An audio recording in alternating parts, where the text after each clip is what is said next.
Hello friends. जैसा कि हमारी स्क्रीन पे शो हो रहा है, आज का हमारा जो टॉपिक है एमपी टेट वर्ग 2 चयन परीक्षा 2024। ठीक है, सभी को पता है ये नोटिस जो है अभी जारी नहीं किया गया है, लेकिन जो एग्जाम कैलेंडर होता है ईएसबी का, उसमें इसकी परीक्षा की जो डेट है वो घोषित कर दी गई है।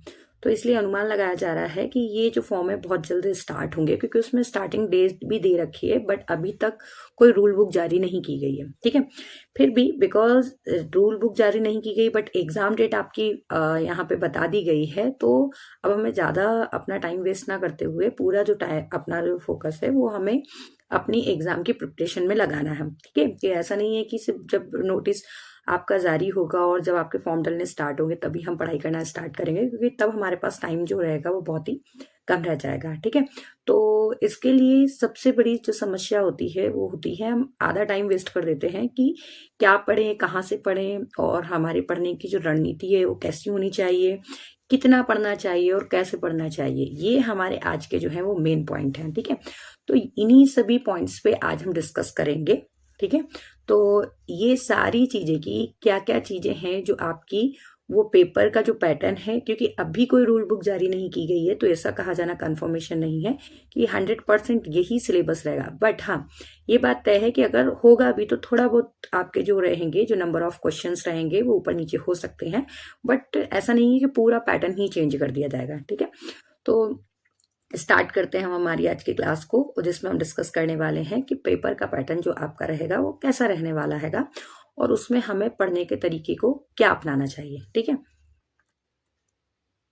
देखिए जैसे कि आपको ये दिख रहा होगा कि एम्पीटेड वर्ग 2, यहाँ पे जो अवधि दे रखी है वो यहाँ पे 2.5 घंटे की दे रखी है, और इसको दो पार्ट में जो है, जो पुराना है ये पुराने सिलेबस के अकॉर्डिंग मैंने बनाया हैगा। कि उसमें क्या दे रखा था कि आपका जो टाइम दे रखा था वो 2.5 आवर्स दे रखा था, यानी कि 2.5 घंटे दे रखे थे।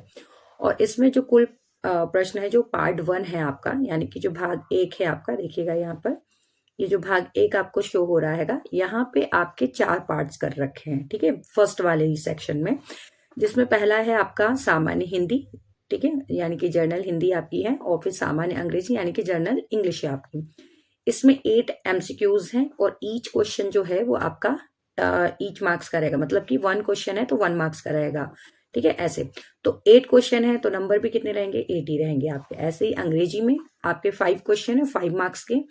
और सामान्य ज्ञान व आपकी यहाँ पे सम समय की घटनाक्रम और तार्किक एवं आंकिक दे रखा है। इसका मतलब ये है कि जो जीके से रिलेटेड क्वेश्चन है आपके, और थोड़े बहुत से रीजनिंग के जो रिलेटेड क्वेश्चंस होते हैं वो आपके इसमें इंक्लूड, मतलब टोटल मिला के इनका वेटेज जो है वो 7 एमसीक्यूज रहने वाले हैं, यानी कि 7 नंबर के रहने वाले हैं ये क्वेश्चन आपके।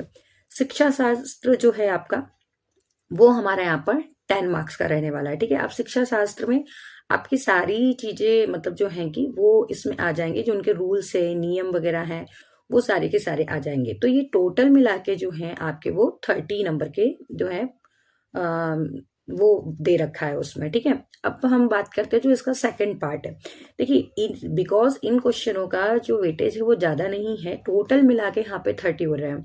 वो जो सेकंड आपका पार्ट रहने वाला है वो आपका सब्जेक्ट मतलब रहने वाला है। जैसे कि आप ऐसे समझिए, आपका मान लिया जाए आपका सब्जेक्ट है मैथ्स, जिस बिकॉज मैं मैथ्स की ही टीचर हूँ तो मैं अपने सब्जेक्ट से रिलेट करके आपको बता रही हूँ। मान लीजिए आपने हिंदी से क्वालिफाई किया हैगा या इंग्लिश से क्वालिफाई किया है, तो आप इनसे कंपेयर अपने सब्जेक्ट से कीजिएगा। ठीक है, तो इसमें क्या है कि एक पार्ट जो है आपका, जो फर्स्ट पार्ट है आपका, उस फर्स्ट पार्ट में आपको जो दे रखा है इन्होंने, एक सेकेंड रुकिएगा। हाँ, जो फर्स्ट पार्ट है ना आपका, इसके अंदर 4 पार्ट कर रखे हैं, और इस 4 पार्ट में टोटल मिला के कितने हो रहे हैं हमारे क्वेश्चन, 30 क्वेश्चन हो रहे हो, वो भी 30 मार्क्स के हो रहे हैं। ठीक है, जैसा कि आपको शो हो रहा है। सेकेंड पार्ट जो है वो हमारा पर्टिकुलर जो सब्जेक्ट है उसका है, और इसमें आपके टोटल कितने हो रहे हैं, एक ही आपका जो रहेगा मेन सब्जेक्ट वो रहता है, और ये आपका रहता है 120 मार्क्स का। ठीक है, तो ये आपके नंबर भी 120 मार्क्स के हो गए, और टोटल जो है आपका वो 150 मार्क्स का हो जाता है। ठीक है, ये देखिए, जैसा कि ये भी मैंने आपको, ताकि समझने में कोई ज्यादा दिक्कत ना हो, इसलिए मैंने उसको भी शो कर रखा है। ये देखिए, ये आपको स्क्रीन पे शो हो रहा होगा अच्छे से, देखिएगा। ठीक है, यहाँ पे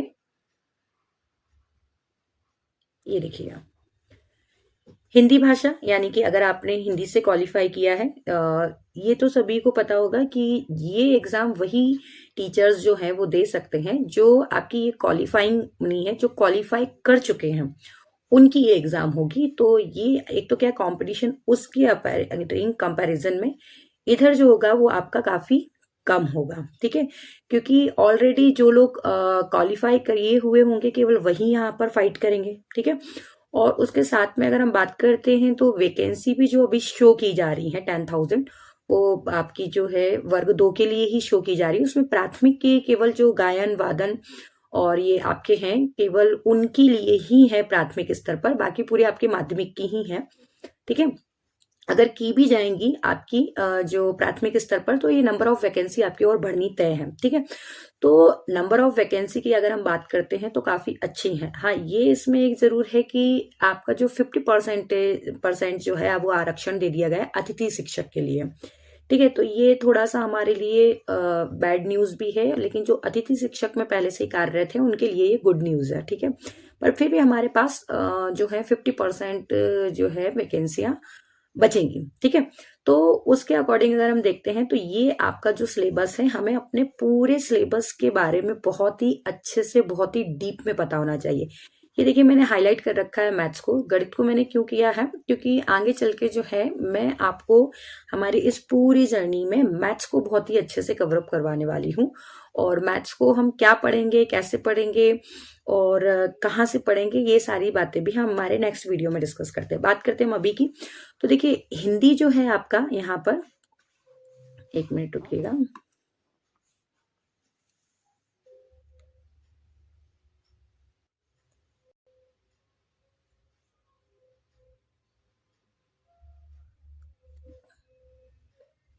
देखिएगा, हिंदी की हम बात करते हैं तो हिंदी में मुख्य रूप से आपके जो भी हैं सिलेबस ऑलरेडी वहां पे देखिए, आपको हर एक सब्जेक्ट का उनका सिलेबस दिया होगा। और अगर आपको सिलेबस को समझने में कंफ्यूजन होता है तो सबसे बेटर ऑप्शन ये है, क्योंकि आप जानते हैं आप माध्यमिक शिक्षा मंडल की, यानी कि आप लोग जो सेकेंड वर्ग की एग्जाम देने वाले हैं, ये आपकी होती है क्या बोलते हैं 8th स्टैंडर्ड तक की। बट फिर भी आप 6th स्टैंडर्ड से लेके 10th स्टैंडर्ड तक की जितनी भी एनसीईआरटी की आपकी बुक है, ठीक है। और एनसीईआरटी के साथ में देखिए, एनसीईआरटी की बुक जो है और जो माध्यमिक शिक्षा मंडल की बुक है, बिकॉज आप सभी को पता होगा कि 9th स्टैंडर्ड से लेके 12th स्टैंडर्ड तक जो होती है वो एनसीईआरटी आपकी लग जाती है। बट आपकी 8th स्टैंडर्ड तक है वो माध्यमिक शिक्षा मंडल की अलग से जो होती है आपकी बुक, वो वाली अभी भी लग रही हैं। तो आप 6 से लेके जो 8th तक की है, इवन 5th की भी जो बुक है आपकी, 5th से लेके जो 8th तक की बुक है अपनी माध्यमिक शिक्षा मंडल की जो लगी हुई बुकें हैं, वो सारी की सारी आपको बुक बहुत अच्छे से पढ़ना है। अच्छे से पढ़ना से इट मीन्स ये है कि आपको ऐसा नहीं कि सिर्फ उनके क्वेश्चन आंसर पढ़ने हैं, ग्रामर पढ़नी है या ऐसी चीजें पढ़नी, सॉरी, आपको उसके चैप्टरों को भी रीड करना है, ठीक है, कि किसके बारे में क्या चीज कहाँ पर दे रखी है। ये हिंदी के लिए बात करें, हिंदी और इंग्लिश, क्योंकि स्टोरी वगैरह टाइप की जो चीजें होती तो स्टोरी तो खैर नहीं डायरेक्टली पूछेंगे, बट फिर भी जैसे कि किसके द्वारा कौन सी स्टोरी लिखी गई है, इस टाइप के क्वेश्चंस आपके बन सकते हैं, मतलब स्टोरी से क्रिएट करके राइटरों के नेम वगैरह जो होते हैं, ठीक है। फिर इसमें सबसे ज्यादा जो, क्योंकि ये लैंग्वेज आपका सब्जेक्ट है तो ग्रामिकल पार्ट मस्ट है, बहुत ही इंपॉर्टेंट है हिंदी और अंग्रेजी के अंदर। आपकी आपके सब्जेक्ट पे ग्रामर के मामले में बहुत अच्छी कमांड होनी चाहिए लैंग्वेज वाले सब्जेक्ट में, जो आपका हिंदी, इंग्लिश और आपका अगर संस्कृत है तो भी, ठीक है। तो आपका जो ये है, ये बहुत ही अच्छे से प्रॉपरली आपके सब्जेक्ट पे आपकी कमांड होनी चाहिए, ठीक है, ये ध्यान रखिएगा। अब बात करते हैं विज्ञान की और सामाजिक विज्ञान की, बिकॉज मैथ्स में सबसे लास्ट में लूंगी, उसको तो बहुत ही अच्छे से डीप में आपको समझाऊंगी, ठीक है। अब बात करते हैं विज्ञान और सामाजिक विज्ञान की। तो विज्ञान में भी अगर आप देखेंगे, आप अगर जैसे कि आप इनकी बुक जब लेंगे और इन बुक को आप देखेंगे ना, तो एक चीज और देखिएगा, आपको कई चैप्टर जो हैं वो सेम मिलने वाले हैं, ठीक है। जैसे कि इन दोनों में बात करें तो, इन तीनों में बात करें तो ग्रामर एक जैसी मिलेगी आपको, संज्ञा हो गया, सर्वनाम हो गया आपका, ठीक है। बस लेवल थोड़ा थोड़ा जैसे जैसे क्लास से वो बड़ी होती जाती है वैसे वैसे उनका लेवल जो होता है वो कैसा होता जाता है, अप होता जाता है, बढ़ता जाता है। स्टार्टिंग में हम बच्चों को सिखाते हैं कि संज्ञा किसे कहते हैं, ठीक है। फिर संज्ञा के हम प्रकारों को सिखाते हैं। संज्ञा के जो स्टार्टिंग में जो प्रकार होते हैं, पहले हम उनको छोटे छोटे डिस्क्राइब करते हैं, देन फिर उसमें हम और ऐड करते जाते हैं, ठीक है। फिर उनको एग्जाम्पल के साथ समझाते हैं, ठीक है। ऐसे ही हम समास को भी समझाते हैं। पहले समास किससे कहते हैं, और बड़ी क्लास में जाते हैं समास कितने प्रकार के होते हैं, फिर उसके बाद उसकी डेफिनेशन, फिर एग्जाम्पल, ऐसे करते हैं हम। तो ऐसा नहीं है कि आप कि चलो ठीक है, अगर बड़ा करके जाते हो तो हम सीधे लास्ट में जाके 10th स्टैंडर्ड की ही बुक को पूरा पढ़ लेते थे, यानी हमारा कवर हो जाएगा।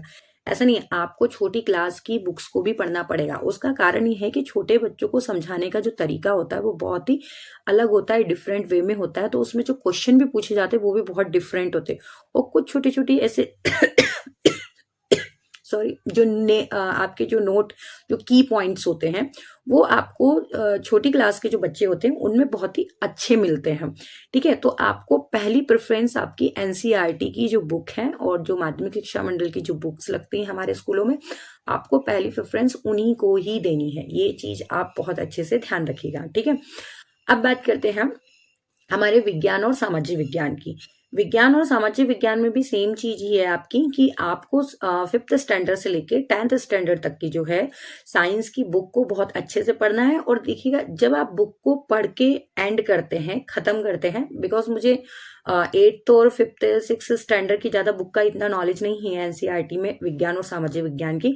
बट हाँ, 9th और 10th स्टैंडर्ड जो एनसीईआरटी की बुक है आपकी जो दे रखी है, उसमें आप देखिएगा कि एंड में जब चैप्टर खत्म हो जाता है, फिनिश हो जाता है, तो एक समराइज करके जो होता है वो वहां पे आपको, उसमें जो छोटी छोटी डेफिनेशन होती हैं, छोटे छोटे जो इंपॉर्टेंट फैक्ट होते हैं, और जो चैप्टर जो होता है, चैप्टर का जैसे मान लीजिए एक पार्ट खत्म हो रहा है, उस एक पार्ट के बाद में दूसरे मतलब पार्ट स्टार्ट होने से पहले कुछ छोटे छोटे क्वेश्चंस टाइप के बने होते हैं, ऑब्जेक्टिव बने होते हैं, और उसके साथ में प्रैक्टिकल टाइप के होते हैं। और साइंस में और सोशल साइंस में तो बहुत ही ऐसे फैक्ट होते हैं, आपको उन फैक्ट को हाईलाइट करना है, उन फैक्ट को नोट डाउन करना है, उन डेफिनेशनों को लिखना है, उन डेफिनेशन को समझना है, क्योंकि आपके जो क्वेश्चंस है ना वो वहीं से बनने वाले हैं। आप चाहें तो इसके लिए एनसीईआरटी की बुक आप जैसे जैसे पढ़ेंगे और प्रीवियस ईयर के क्वेश्चनों को आप देखेंगे तो आपको समझ में आने लगेगा कि आपने अपना कितना कोर्स जो है वो कवर कर लिया है, ठीक है।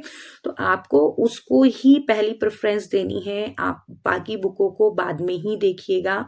और ऐसा भी नहीं है कि आपको बहुत ज्यादा टाइम देना है ना। और जो ऑलरेडी काफी लंबे टाइम से पढ़ा रहे हैं, जैसे कि मान लीजिए आप 6th स्टैंडर्ड 7th और 8th में पढ़ा रहे हैं, तो ऑलरेडी आपकी वो बहुत अच्छे से बुक पढ़ी हुई होगी।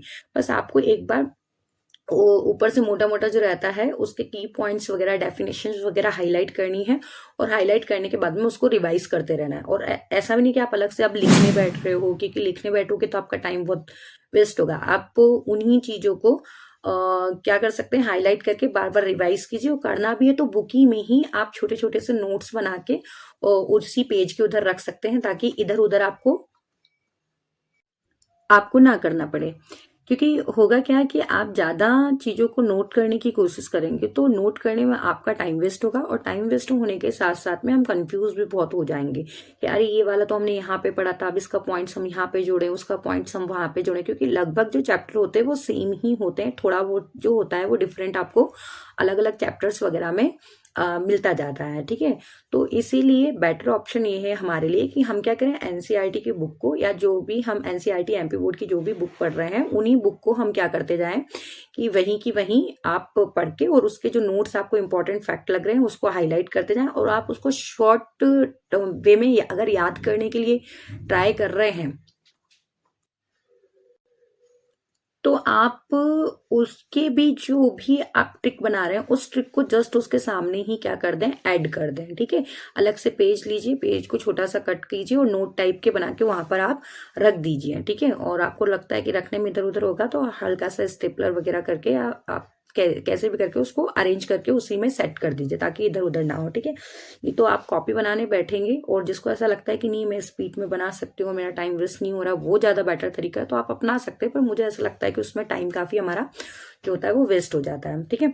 अब इसके बाद आप जैसे जैसे चैप्टर करते जाएंगे और आपके ये चैप्टर फिनिश होते जाएंगे तो आप साथ में एक चीज और आपको ऐड रखनी ही रखनी है अपनी स्टडी को लेके, कि इन सभी के साथ में आप लोगों को जो आपके टेस्ट सीरीज होती हैं वो जरूर लगाना है। आप किसी भी इंस्टीट्यूट की ऑनलाइन जो होगी वो टेस्ट सीरीज जरूर ले लें आप, ठीक है। चाहे वो विनर्स की हो, चाहे आपकी टेक्स्ट बुक की हो, जिसकी भी आपको लगती हो, आपको टेस्ट सीरीज तो लगानी ही लगानी है। क्योंकि उससे एक तो हमारा माइंड सेट होता है, हम एकदम से जाके जब एग्जाम देने बैठते हैं तो हमारे क्वेश्चंस जो होते हैं, हमें क्वेश्चंस की पहचान होने लगती है और कहाँ पे क्या चीज हो सकती है वो रिमाइंड बहुत जल्दी क्लिक होने लगती है हमको, ठीक है। क्योंकि हम जो पढ़ाते हैं ना एज अ टीचर, हम थ्योरिकल चीजों को पढ़ाते हैं।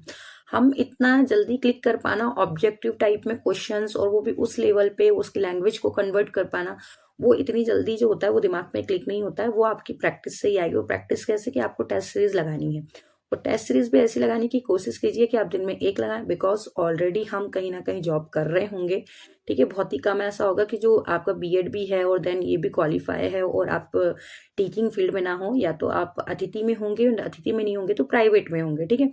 तो इतना टाइम नहीं मिल पाता है, तो आप इतना ना सही आप अपने 3 से 4 दिन, जैसे मान लीजिए आपने 3 दिन सोमवार मंगलवार बुधवार जो है आपने अपना क्या किया है, रिवीजन वगैरह किया है, मतलब रिवीजन भी डेली आपको करना है। आपने अपना पढ़ा है, रिवीजन भी किया है, फिर रिवीजन करने के बाद आप एक डेज जो ऐसा है वो रिवीजन का रखिए, फिर टेस्ट दे दीजिए गुरुवार के दिन। फिर आप शुक्रवार और शनिवार उसी टाइम टेबल को फॉलो कीजिए। फिर संडे के दिन आप पूरा वीकली जो आपने किया है उसको आप पूरा का पूरा क्या करो, रिवाइज कर दो। और रिवाइज करने के बाद में फिर उस दिन आप कोशिश करो कि आप एक नहीं 2 टेस्ट सीरीज दे पाओ, ठीक है।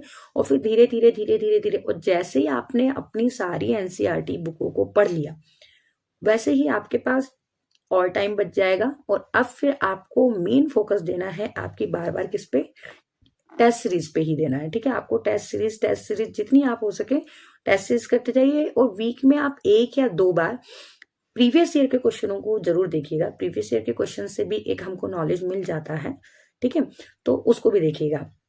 अब बात करते हैं मैथ्स की। तो देखो मैथ्स के अंदर मैं क्या करने वाली हूँ, मैं आपको बताती हूँ कि जो भी टीचर्स हैं वो मैथ्स की स्टार्टिंग करना चाहते हैं या मैथ्स को बहुत अच्छे से समझना चाहते हैं, मैं इस फील्ड के अंदर टीचिंग बैकग्राउंड में, प्राइवेट टीचिंग बैकग्राउंड के अंदर लगभग मुझे 12 से 13 ईयर हो चुके हैं, ठीक है। अब आई थिंक शायद मेरे फेस को देख के लोग कह रहे होंगे कि इतनी तो आपकी एज ही नहीं हो रही है मैम। एक्चुअली मेरी आप सभी जानते हैं कि टीचिंग फील्ड में कई लोग ऐसे आते हैं जो ना चाहते हुए भी इस फील्ड में स्टार्टिंग जो होते हैं, सोर्स ऑफ इनकम जो होती है वो इजीली इसमें प्रोवाइड हो जाती है, चाहे वो छोटे ही स्तर पे क्यों ना हो। तो इसलिए इजीली हम इसी फील्ड में जाना, और खासतौर पे गर्ल्स जो होती हैं वो इसी फील्ड में जाना पसंद करती हैं, ठीक है। तो स्टार्टिंग जो टाइम था जो 16-17 के एज से इंस्टीट्यूट पे, देन फिर इसके बाद धीरे धीरे स्कूल में पढ़ाते पढ़ाते मुझे टोटल मिला के 12 से 13 ईयर हो चुके हैं। और स्टार्टिंग से ही जो मेरा सब्जेक्ट रहा है वो मैथ्स ही रहा है, ठीक है। और because Hindi English medium both medium जो है मैंने पढ़ाया हुआ है, तो इसीलिए उस चीज में कमांड भी है और सारी चीजें हैं, और मैंने उसको बहुत ही अच्छे से जो है वो इसकी तैयारी की है, और इसी के साथ में मैं खुद भी तैयारी कर रही हूँ। तो इस रीजन की वजह से जो है मैं इसको बहुत ही अच्छे तरीके से, यानी कि बिकॉज मुझे खुद भी उस चीज को प्रेफरेंस देनी है, दैट इज वाई उसकी वो प्रिपरेशन है। मैं पूरी अपने जो पूरी रणनीति है या जो पूरी प्लानिंग है वो आप लोगों के साथ शेयर कर रही हूँ। पूरा जो है एक बार मैं खुद से पूरा प्रिपेयर करूंगी, प्रिपेयर करने के बाद जो भी मैं प्रिपेयर करूंगी वो आपके साथ शेयर करूंगी। उससे 2 चीजें होंगी, एक तो मेरा खुद का बेनिफिट है, बेनिफिट मेरा इसलिए है कि जब हम पढ़ाते हैं किसी चीजों को तो बहुत ही अच्छे तरीके से हमको लर्न होती है और बहुत ही अच्छे तरीके से हमको याद रहती है। और मैथ्स का जो टीचर वो ये बात बहुत अच्छे से जानता है कि मैथ्स हम जितना प्रैक्टिस करते हैं, जितना हम सॉल्व करते हैं, उतना हमको वो याद रहता है। आप अगर सोचे कि हम उसको याद रख लें तो वो पॉसिबल नहीं होता है। और इतनी ईयर का एक्सपीरियंस होने के साथ तो लगभग मुझे भी ऐसा लगता है कि नहीं मुझे सब कुछ आता है, बट रियलिटी ये होती है कि जब हम उनकी थ्योरियों पे जाते हैं, जब उनकी समरी पे जाते हैं, जब उनके 1-1 लाइन के जो कीवर्ड होते हैं, 1-1 लाइन के जो फैक्ट होते हैं उन पे जाते हैं, तब हमको मालूम पड़ता है कि वाकई में हमें काफी चीजें ऐसी हैं जो हमें नहीं पता है। ऐसा मैं इसलिए कह पा रही हूँ कि मैंने अभी एनसीईआरटी की बुक और जो एमपी बोर्ड की बुक है, बिकॉज मैं अभी पढ़ा रही हूँ वो लास्ट जो 10 और 11 12 और 13 ईयर जो हो चुके हैं मुझे उसमें पढ़ाते हुए 9th और 10th क्लास है। मैं 9th और 10th स्टैंडर्ड को पढ़ा रही हूँ। लास्ट 3 ईयर से जो है वो मैं 11th और 12th को पढ़ा रही हूँ, ठीक है।